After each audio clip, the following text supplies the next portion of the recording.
अस्सलामुअलैकुम। मैं lady homeopathic doctor अपने यूट्यूब चैनल में आपको बहुत बहुत खुशामदीद कहती हूँ और ये उम्मीद करती हूँ कि आप सब खैरियत से होंगे और अल्लाह ताला आप सबको ढेरों खुशियाँ दे, आमीन। आज का हमारा टॉपिक है जी टॉन्सिल्स, यानी टॉन्सिल्स कैसे होते हैं और इसके साइन पे बात करेंगे और इसकी कॉजेज़ कुछ बताऊंगी और होम्योपैथिक में इसका कैसे ट्रीटमेंट होता है इसके बारे में बात करेंगे कि होम्योपैथिक में इसको कैसे क्योर किया जाता है। ये बिल्कुल इसमें आराम आ जाता है, आप सर्जरी से बच जाते हैं। और फिर आखिर में मैं आपको कुछ स्पेशल टिप्स दूंगी कि आप इसको घर में कैसे मैनेज कर सकते हैं।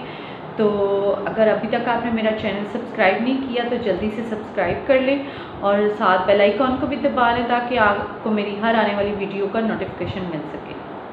Subscribe my channel Lady Homeopathic Doctor, and if you like the videos, like, share and comment.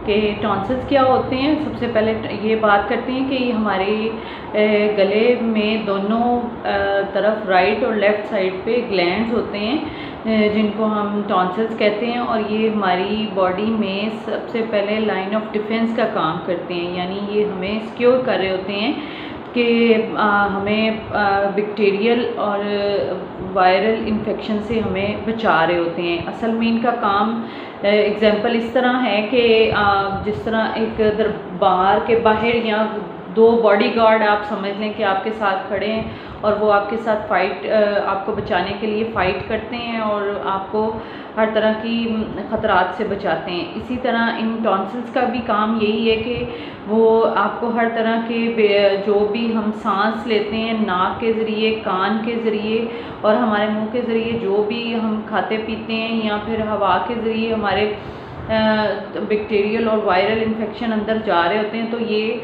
बिल्कुल मजबूती से हमें खड़े होकर हमें बचाते हैं कि वो उस वायरल को उधर ही ख़त्म कर देते हैं ताकि वो हमारी बॉडी के अंदर जाके हमें नुकसान ना पहुंचा सकें।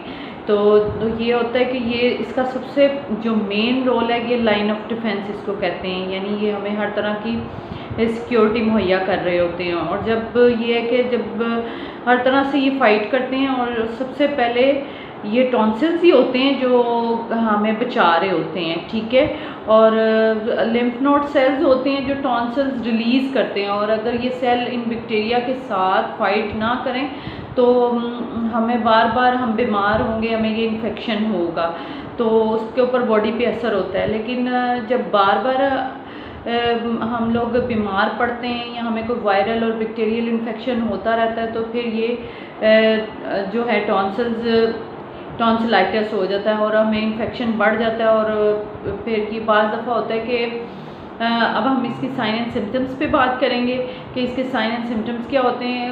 ये कि ये अडल्ट को भी हो सकता है लेकिन ज़्यादातर कॉमन ये बच्चों में देखने में आता है। बच्चे 2-3 इयर्स और 6 इयर्स और 10 इयर्स और 15 इयर्स तक ये देखने में आता है। और अब तो ये कि ये जिस तरह का आजकल का एटमॉस्फेयर है तो ये बड़ों को भी ये टॉन्सिल्स का इन्फेक्शन।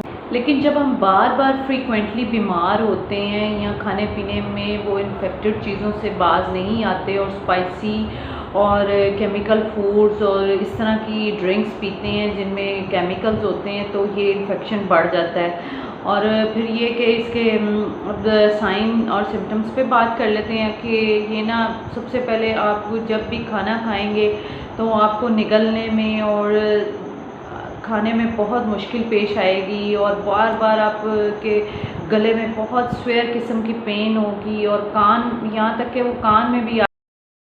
और जब ये आपको गले को आप जब चेक करेंगे तो आप देखेंगे कि आपके टॉन्सिल्स सूजे हुए हैं, बिल्कुल उनमें सोजिश हुई हुई है और रेडनेस हुई हुई है और पेन हो रही है और उसमें स्वेलिंग है। और बाज़ दफ़ा तो ये इन्फेक्शन इतना बढ़ जाता है कि आप देखेंगे कि आपको फ़ीवर हो रहा है और आप अगर कोई चीज़ खाते हैं तो आपको वॉमिटिंग हो जाती है और फ़ीवर बार बार होगा, यानी फ़ीवर कम नहीं होगा। और फिर बाज़ दफ़ा तो ये भी होता है कि टॉन्सिल्स में आपको पैचेस नज़र आएंगे वाइट कलर के ना, तो वो ऐसे पस पड़ जाती है आपके टॉन्सिल्स में, बहुत हाईली इन्फेक्शन हो जाता है। और जब आप डॉक्टर्स को दिखाते हैं तो वो कहते हैं इनको रिमूव करा दें। जब आप इनको रिमूव करा देंगे तो आपका यानी लाइन ऑफ डिफेंस को ही आपने ख़त्म कर दिया।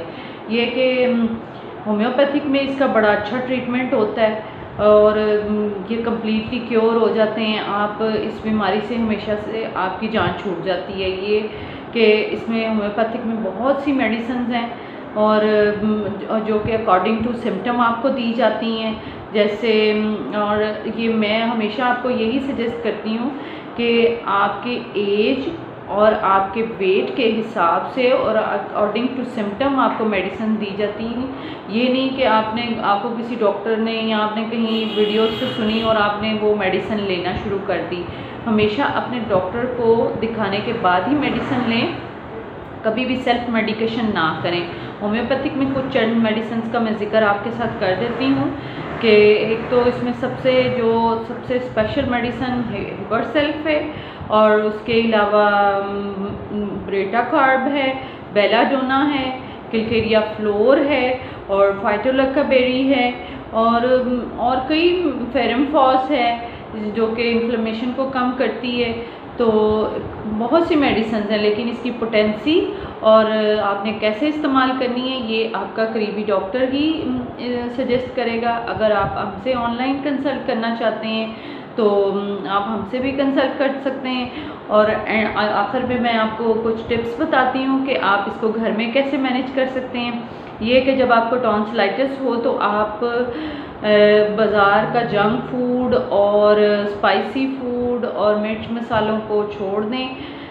कुछ अर्सा बिल्कुल लाइट आप फूड इस्तेमाल करें और पानी का इस्तेमाल बहुत ज़्यादा करें और नीम गर्म पानी पिएं और नीम गर्म पानी में आप शहद का इस्तेमाल करें। उसके अलावा गर्म दूध में आप हल्दी और शहद डाल के पिएं, जिससे आपकी सोजिश और ये निकलने का और इन्फेक्शन को ख़त्म करेगी। उसके अलावा आप ये कि फ़्रोज़न आइटम्स जैसे आइसक्रीम, कोल्ड ड्रिंक्स उनसे परहेज़ करें। और अगर आपको ये बार बार ये टॉन्सिलाइटिस होता है तो आप की ग्रोथ पे और आप की इन चीज़ों पे असर पड़ेगा। आप वीक होंगे, आप बहुत ज़्यादा थका हुआ महसूस करेंगे, बच्चे एक्टिव नहीं होंगे, उनकी पढ़ाई पे असर पड़ेगा और वो दिन ब दिन कमज़ोर होते जाएंगे। और ये कि जब आप ये चिप्स, आइसक्रीम और ये जब आप मुकम्मल परहेज़ करेंगे और मेडिसिन के साथ इन टिप्स को भी इस्तेमाल करेंगे तो इंशाल्लाह आप जल्दी क्योर हो जाएंगे। आज के लिए इतना ही। नेक्स्ट वीडियो में नेक्स्ट टॉपिक के साथ फिर मिलेंगे। जज़ाकल्लाह खैर।